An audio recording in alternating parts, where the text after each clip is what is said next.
नमस्कार मंडळी. तर आज इथे मी पावभाजी करणार आहे आणि तीही अगदी झटपट होते. कोणतीही तामझाम न करता, भांड्यांचा जास्त पसारा न करता आपण इथे सरळ कुकरमध्येच आज पावभाजी बनवणार आहे. तर त्यासाठी मी इथे गॅसवरती कुकर ठेवलेला आहे. कुकर साधारण गरम झाल्यावर त्यामध्ये 2 मोठे चमचे तेल टाकून घेतले आणि थोडेसे अमूल बटर टाकले आहे. बटर तुम्ही कमी किंवा जास्त टाकू शकता.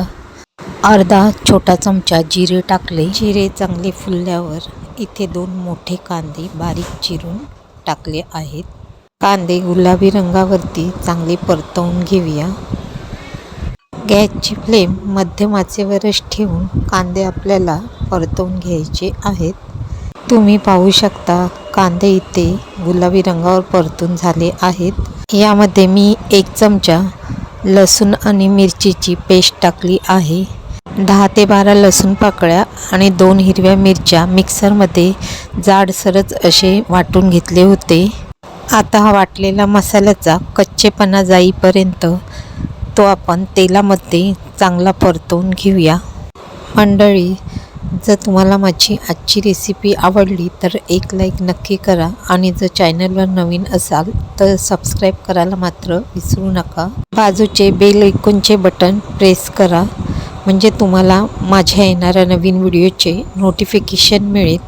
मसाला चांगला परतून झाल्यावर यामध्ये काही मसाले टाकले आहेत. अर्धा चमचा हळद, 1 चमचा धना पावडर, 1 चमचा घरगुती लाल मसाला, 1 चमचा काश्मीरी लाल मिरची पावडर, त्यामुळे छान कलर येतो पावभाजीला, आणि 2 मोठे चमचे पावभाजी मसाला टाकलेला आहे.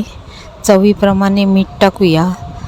तिखटाचे प्रमाण तुम्ही तुमच्या आवडीप्रमाणे कमी किंवा जास्त करू शकता. आता हे सगळे मसाले तेलात छान परतवून घेऊया.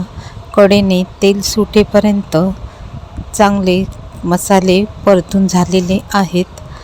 यामध्ये 3 मोठे टोमॅटो मिक्सरमध्ये बारीक वाटून त्याची पेस्ट टाकलेली आहे. टोमॅटोचाही कच्चेपणा जाईपर्यंत चांगले फ्राय करून घेतले. तुम्ही पाहू शकता तेलही बाजूनी सेपरेट झालेले आहे.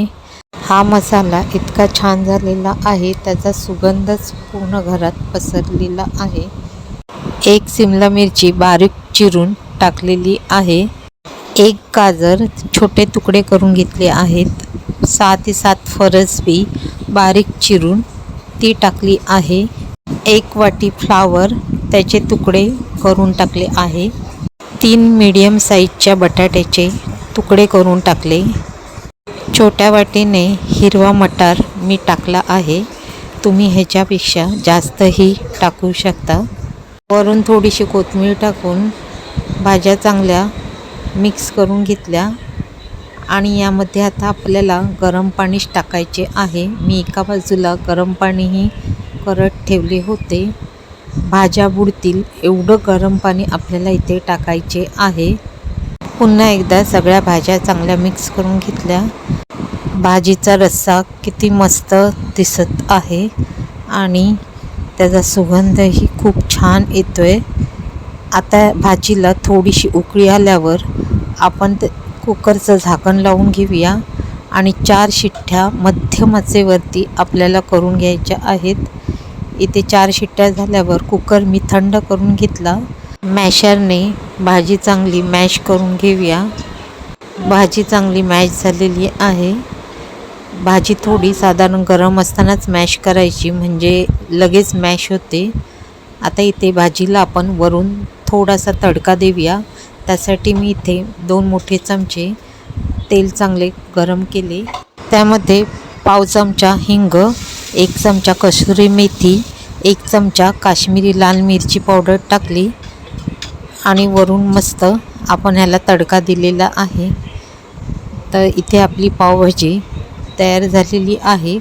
पण आपल्याला ते पुन्हा गॅसवर ठेवून 2 ते 3 मिनटं पुन्हा त्याला एक उकळी येऊन द्यायची म्हणजे तडक्याचा फ्लेवर भाजीमध्ये छान उतरेल आणि भाजीही चवीला खूप छान लागेल. वरून थोडीशी बारीक चिरून कोथिंबीर टाकली. इथे आपली भाजी तयार झालेली आहे. खूप कमी वेळेत आणि झटपट आणि चवीलाही खूप छान पावभाजी तयार झालेली आहे.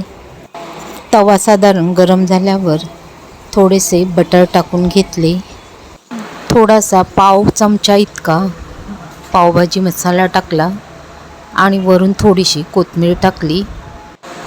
पाव इथे दोन्ही बाजूनी हलके असे फ्राय करून घेतले. अशा पद्धतीने पाव फ्राय केल्यामुळे पावभाजीबरोबर खाताना चवीला खूप छान लागतात. एका प्लेटमध्ये पावभाजी इथे सर्व केलेली आहे आणि वरून थोडेसे बटर ठेवले. तुम्हाला पावभाजीची रेसिपी कशी वाटली कमेंटमध्ये नक्की सांगा. व्हिडिओ संपूर्ण बघितल्याबद्दल धन्यवाद.